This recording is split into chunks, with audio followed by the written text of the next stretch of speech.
Hey everybody, welcome back to the first week of 2012's Dark Avenger Comic Book Review. Finished Marvel, going into DC. Unfortunately though, as we were changing to part 2, Kev had to leave. You guys know there's a lot of comic books, takes a while to read, especially when you get them on Friday night. Normally we do these on Sunday. We wanted to start these on Sunday, but if we could do it on Saturday, you know, we're going to do it on Saturday and have it up by Sunday. I like it Saturdays, but yeah. it all depends on, you know, time and stuff. Yeah, and I feel bad because Kev actually read this book, and he wanted to give his opinion on it. I might let him talk about it somewhere along the lines, either here or on Brooklyn Woods at some point. But anyway, this book, man, I gave it a chance. 5 issues in, it's now moved to 4th place in the Batman titles. Batman Detective Comics, number 5. Okay, somebody explain this to me. Joker is a criminal.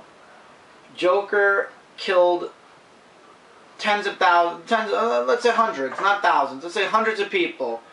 He's homicidal, the world fears him, the world wants him locked away forever. Yet when the world thinks Batman killed Joker, there are rioters and people protesting against Batman, who's a superhero, and homaging Joker by wearing clown costumes and kind of making like a shrine for their fallen, for a fallen comrade, so to speak. Am I losing my mind, or isn't that kind of I don't know, retarded? Wow. Just a little bit retarded, that the world all of a sudden, just because they think, first of all, think, it's not proven, they think Batman killed Joker, which he didn't. All of a sudden Batman's the bad guy, Joker's the good guy, we should all love Joker, who's killed millions of people, whereas Batman saved millions of people. Somebody explain to me where this whole story makes sense. But beside the point, there's somebody involved, and Batman's chasing after him.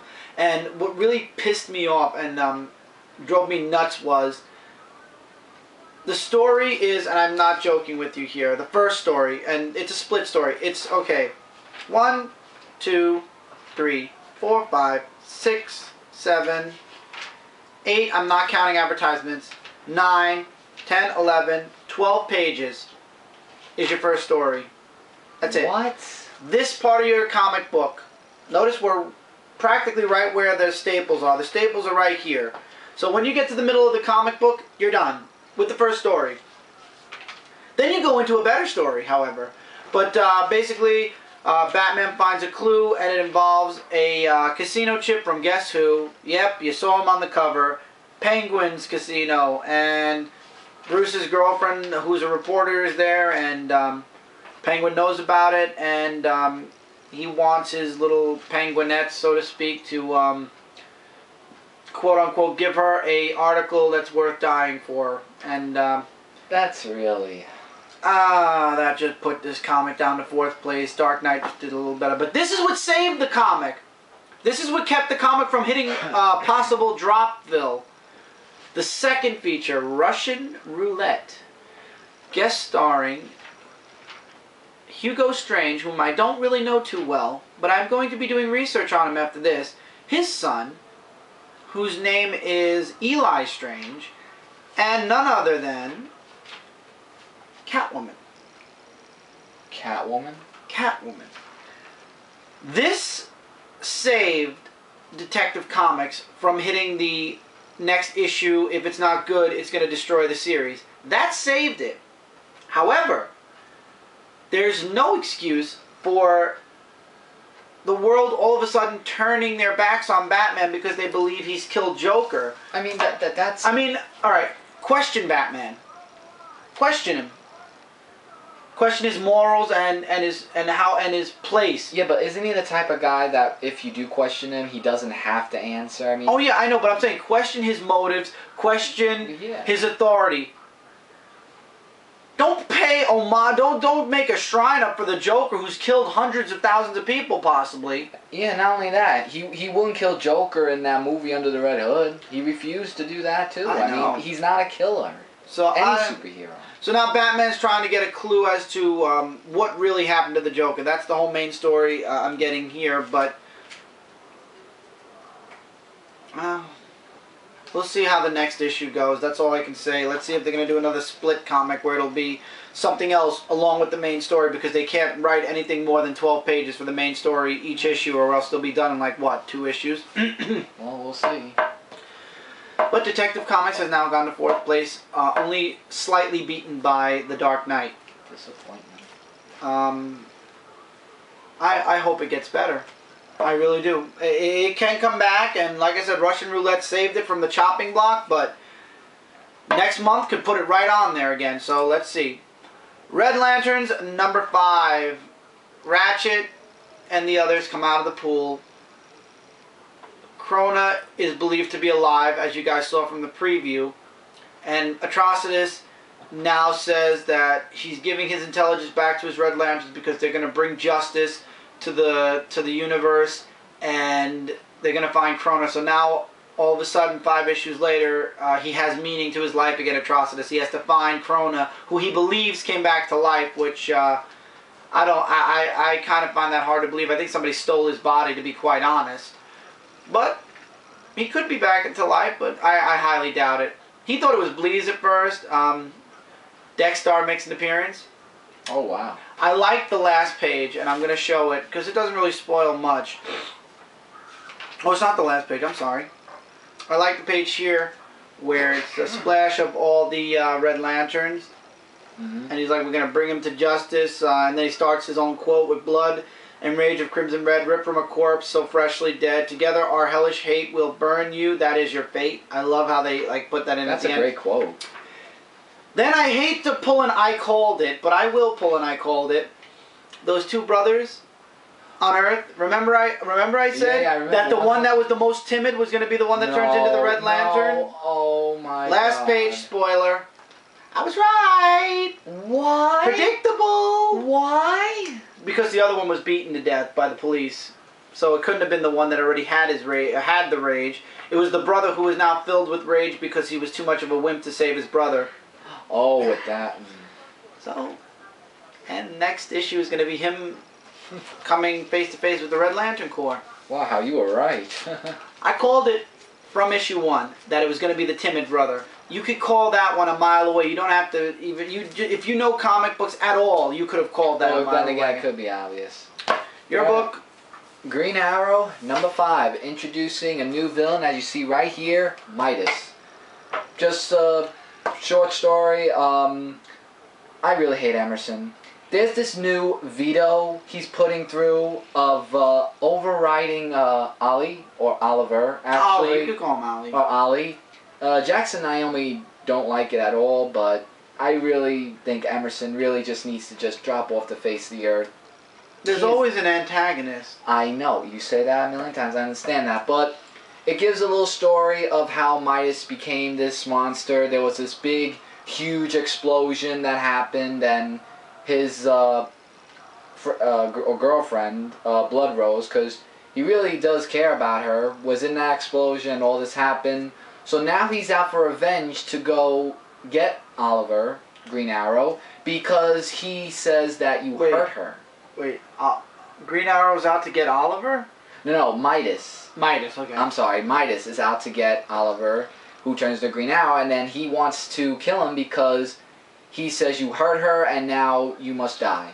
So they have a great battle, and spoiler alert, Green Arrow defeats Midas with that's a big spoiler. With the, like right here to here, the arrow, he puts it right through him. Ooh. Yeah, I don't want to show that part. And then at the scene, Blood Rose sees Green Midas. Arrow killing Midas. Well, yeah, but I think she more like saw him on the floor, holds a gun to Green Arrow's head, to be continued. Wow. She just came at the end, and then just points at his head. That is something that I'm going to pick up issue 6 for. Dan Jurgens' artwork still good? Oh, amazing. I love his artwork. Dan Jurgens, you're awesome. Oh yeah. And we're going to get into his writing in a bit. Yep. But issue 6 I will get. Okay, the miniseries I thought originally was 5 issues long is now 6. Huntress, number 4 of 6. So I was wrong when I said this was the Pendulum issue yesterday. It is the issue before the Pendulum issue. We have still 2 more months of this. I love the artwork. Hands down, I could show you any splash page and say it's wonderfully beautiful. So, Huntress is still on the hunt for Moretti. She sticks a mic, which they spell wrong. Where? When she sticks the microphone, she says, leave a mic, M-I-K-E, instead of M-I-C. Hey, that's me. So, I thought, this is nitpicking. I know. The miniseries is great. The artwork is awesome. You can't take her away. You gotta give her to Birds of Prey or something. She's too good. And I love how all of them are speaking Italian. They're all in those little lines that show that they're talking in a foreign language. This means that they're talking in a foreign language. Oh, okay. And her friends now know that she's Huntress, but I thought, now this was my initial feeling, was that they didn't know she was Huntress, but now they do know she's Huntress. And Huntress attacks the ship where Moretti is because he leaves. And she beats the crap out of everybody on the ship. And basically, everybody's knocked out except Moretti. And then instead of killing him like the cover shows, she throws a rope to the ladies that he's been using as sex slaves and says, do with him what you will. And then she runs away and the police show up, to be continued. You know that they're not going to tie him up. You know he's going to weasel his way out. And you know that by the end of issue 5, it's going to be like one of those to be concluded pictures where you're like, oh man, he's about to wreak revenge and we don't know if it's going to work. Watch, I'm going to be saying that next month. It's like that picture, that last image where it looks like he's finally got one up on Huntress. And then all of a sudden the whole book ends and turns around and everybody's safe. That's one chick you don't want to mess with. Love her. Love it. Love it. You should be reading this miniseries, or by now, since it's 4 issues in, if you can't get all 4 issues, get the trade paperback in 3 months, because you know it's going to come out a month after the last issue. Going back to you. Yes, tied with Green Arrow with Best Comic of the Week, Hawk and Dove, number 5. There were a lot of twists and turns in this story.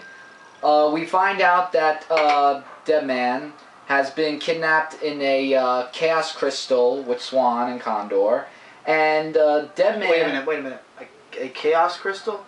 Yeah, it's that little... It's like a little, like, ball type of thing that they trapped him in. So why does that sound like something from Sonic? Chaos Control, yeah. This is totally different. The Chaos Emerald? Yeah.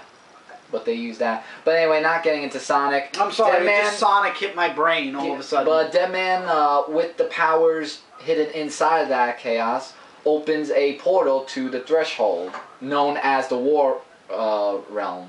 Yeah, the War Realm. And you find out when Hawk and Dove fight Kistral, and they want to look for Deadman. Now, here's the thing that really interested me. Hawk and Dove, in their regular human beings, you know, in their regular state, not in their costumes, they talk... Out of costume, yeah. Right. They, like, Hank says, oh, should we really look for Deadman? And Dove says, oh, you know, we should because he's done this and that, and I love him, and so on and so forth. And they had an argument, and I don't know if Hank's kind of a little jealous that she's in love with him, and they have to look for him. So they go back and look for him. They find Condor, but he, spoiler, kills Swan and Deadman for his own use of the Chaos Crystal. I almost said control. The Chaos Crystal that turned him into a big bird. That's a condor. Now, Dove and Condor have a fight scene, and there's this little, like, belt buckle, I think, where the light shined on him, and I think defeated him, saying that, you mess with my loved ones, you mess with me.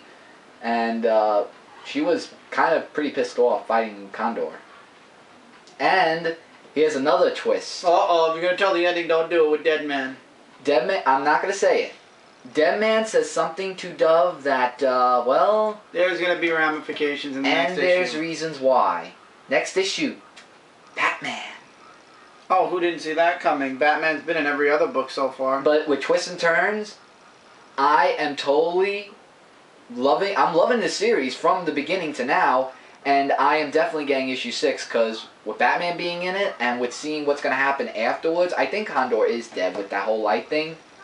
This is... Nothing ever stays dead. Right, but along with Green Arrow, this is a must-get as well. I'm loving it. The artwork is also amazing, and the storyline, yeah. But I won't spoil it. You gotta find out for yourselves what that man does. 3 books left, and all 3 had me yaying. Justice League International, number 5, concluded the first story arc. Dan Jurgens is amazing, Mr. Jurgens. I hope you stay with this title for a while longer. I love your writing. I love your stories. The team pulls together finally, comes up with a plan, and they take it to Paraxis, well, however you want to pronounce this thing's name, and they take it to him, and they take the fight to him. They stop the ship. He escapes, of course, and the ship comes crashing down towards Earth, and it's up to the JLI to stop it. They stop it. Finally, Guy Gardner and Booster Gold are on sort of the same page, and long story short, they save the world, and somebody wants to now disband the JLI, or somebody wants to destroy the JLI. Next story, the next issue is a new story. Looking forward to it. I loved it. The artwork was really good. Let's see if I can find some good artwork to show you guys. There had to be 1 or 2 good pages where there was a good splash on. Yes. Oh wow, that is good. The team is finally working together. Godiva finally gets her hands dirty. You know, Green Lantern learns to work as a team with Booster Gold, and it just works. It just works. Wow, isn't a Booster Gold team up? Oh, wow. That part of the JLI. Oh, right. It just worked so beautifully. I would highly recommend this book. Get the first story arc. I'm sure they're going to trade paperback the first 5 issues very soon.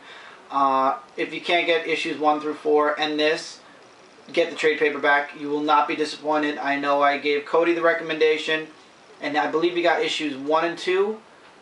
Or 1. I know he got 1 at least, and he loved it. 2. He did get 2, I believe, also. I think, I don't know. And he loved both of them. Or one of them, regardless however many he got. When he read it, he loved it, and if you don't believe me, you can go to his channel, Toxicity, and you can ask him yourself. Great channel. This is a really good story, and DC's, it's either hit or miss with DC right now, and DC got a huge hit with Dan Jurgens writing JLI. Now, 2 books that are going to cross over. It's been mentioned in both books, actually, already. Well, it's mostly in one, but Animal Man and Swamp Thing, number 5. Both of them are crossing over already.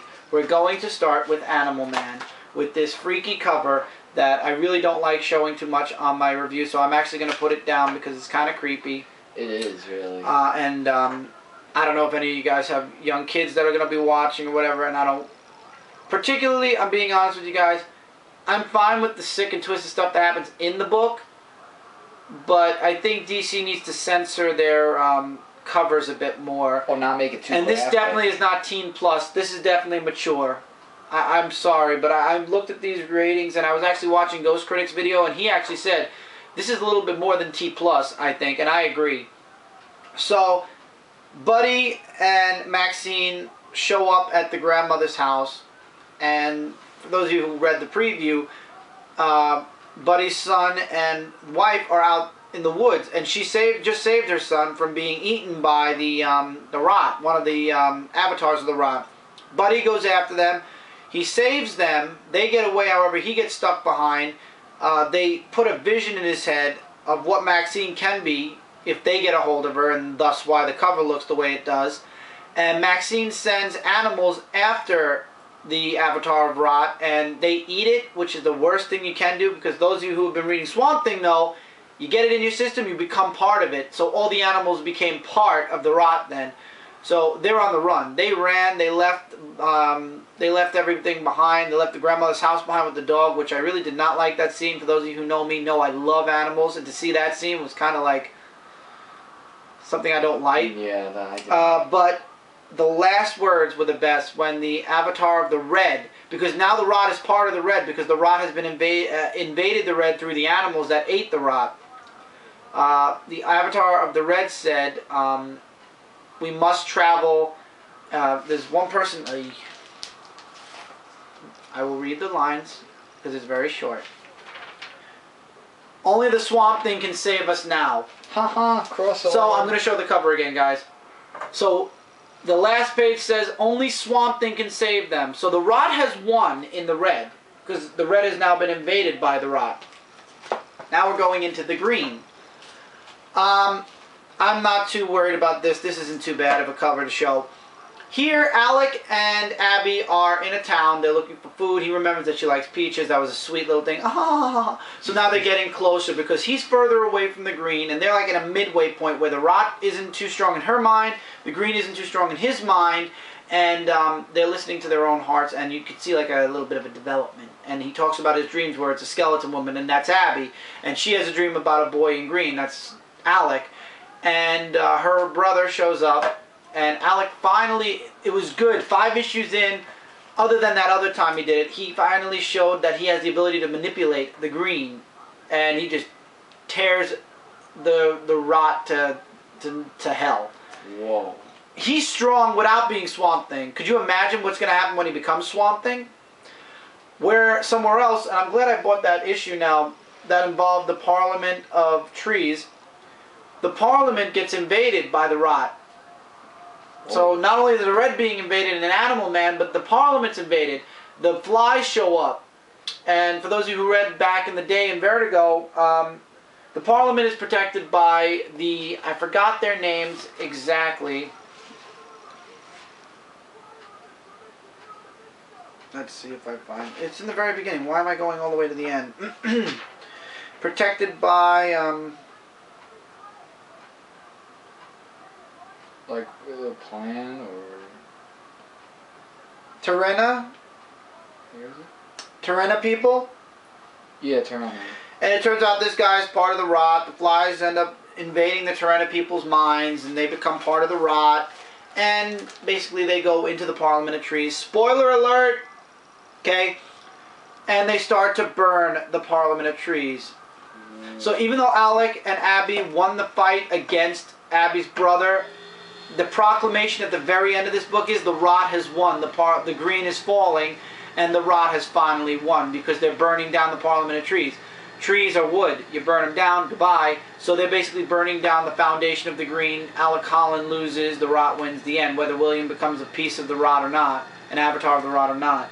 So at the end of both of these books, and I'm actually going to cover this book like this, at the end of both of these books, it looks like the rot is won. Only in this book they talk about finding the Swamp Thing, and in this book the Swamp Thing, Alec made a mistake not becoming the Swamp Thing before all this has happened. So now it's up to Alec Holland to make that final decision. Will he become the monster, or will he let the world fall to the rot? Now, don't get me wrong, there might be a way where Alec Holland can become Swamp Thing and still keep his human form, but I highly doubt that.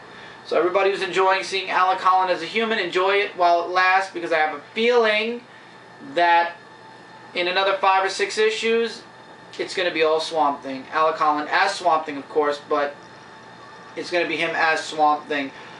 You know Swamp Thing's not going to let the rot win, but it's going to be interesting to see what happens next now that the Parliament is being burned down. That's going to completely. be something to check. So the proclamation that the rot has won, maybe the rot has won round 1, but we'll see if they win the entire battle. They won the battle, but let's see if they win the entire war. And with that, we have 4 minutes left, but there's nothing left to talk about, so that was it.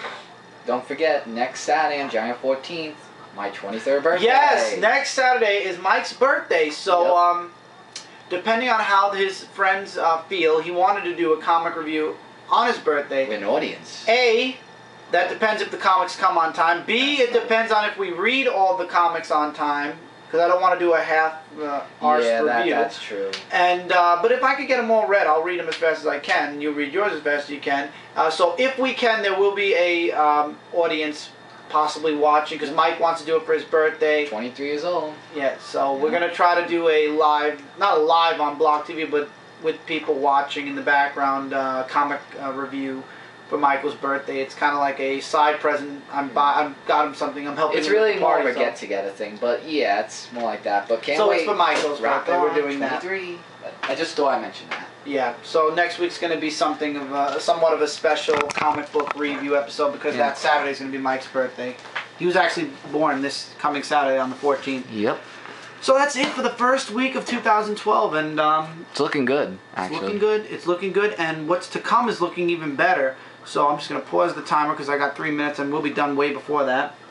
Swamp Thing number 5 and Animal Man number 5 were really, really good. I'd recommend both to mature readers, not T+. Well, T+ technically are young adults, but still, I would not recommend this for teens and younger. It's sick and twisted, but it definitely is really good, in my opinion. Justice League International, the best Justice League book out there right now next to Justice League Dark, which I don't read, so I can't really judge it against Justice League Dark. Hawk and Dove number 5. It's excellent, but don't let that cover of Dove lying on the floor mislead you. But yeah, we'll get issue 6. Huntress, part 4 of 6. I love the artwork. The story looks good, but you kind of can tell how this is all going to go down now for the next 2 issues. Possibly, I could be wrong. Green Arrow number 5. Another excellent one, gonna get issue 6. Red Lanterns number 5. A predictable ending, a complete ending where the Red Ring finally picked its human host, and then I called it from issue 1. I knew who it was going to be. Is Krona alive? We won't know until later on in the series, but it's going strong. But once again, guys, understand this is not Green Lanterns. So if you're reading this with the mindset of, okay, Green Lantern Corps, Green Lantern Emerald Warriors, or Green Lantern New Guardians, you're not going to enjoy it. You got to take it as it is. If you know the Red Lanterns from Rage of the Red Lanterns, that's what you're getting here. Only 24/7, no Green Lanterns. So if you can understand and appreciate the Red Lanterns, you'll enjoy this book. Batman Detective Comics 5 was a disappointment. The first story was a disappointment. The second story was really, really good. So if you're interested in seeing the second story, check it out. Artwork, however, is very good. Avengers Annual number 1. Epic ending. Somehow I have a feeling ties into X-Men versus Avengers, or Avengers versus X-Men. Comic shops, however, I would like to mention this. Comic shops have the ability, thanks to Marvel, if they pick a side, they're going to be getting a ton of extras. Like if your comic shop decides to choose the Avengers side, they're going to be getting Avengers posters, Avengers extras, and stuff like that to give. I don't know if it's to give to you guys or just to decorate the store, but possibly there'll be giveaways also, so that's something to look forward to if you go to a comic shop. I don't. I just know that the comic shop I went to chose the X-Men, and the one in Times Square for Midtown shows the Avengers, so if anything I go to the one in Times Square because I'm Avengers. So I would say check this out. It was really good annual. Punisher number 7. Can't believe to say it was disappointing, but I will. It's good. I will look to get issue number 8. Wolverine the X-Men Alpha Omega 1 of 5. I am loving it. I can't wait to see when Wolverine kicks Quentin Quires, you know what. X-23 number 20. The road to Avengers Academy, I guess, begins here. Because we all know that's where she went. Uncanny X-Force 19.1 has me interested in checking out Age of Apocalypse number 1 through 3. And we'll see where it goes from there, if I even make it to issue 3. Avengers X Sanction number 2 of 4. It feels like a prequel, guys. I'm telling you that off the bat. It's Iron Man versus Cable, and you know Iron Man's going to lose because the next issue is Red Hulk versus Looking forward to reading Cable. So with the Hulk. Up to you guys. Last issue for me when it comes to X-Men, X-Men 23, Sentinel's over. Up to you guys. From now on, I won't be getting it. Love Daredevil 7. Check it out if you haven't already. Alpha Flight 7 of 8 is, because of Wolverine guest starring. And Captain America 6. I'm going to live through this story arc, and then we'll see if the next story arc stinks, I'll drop. But absolutely check out Daredevil. Thank you guys for the recommendations. I really appreciate it. Take care, guys. I'll see you soon in another video. And next week for another Dark Avengers comic book review on Mike's birthday. Yep. Take care, everybody. Later, guys.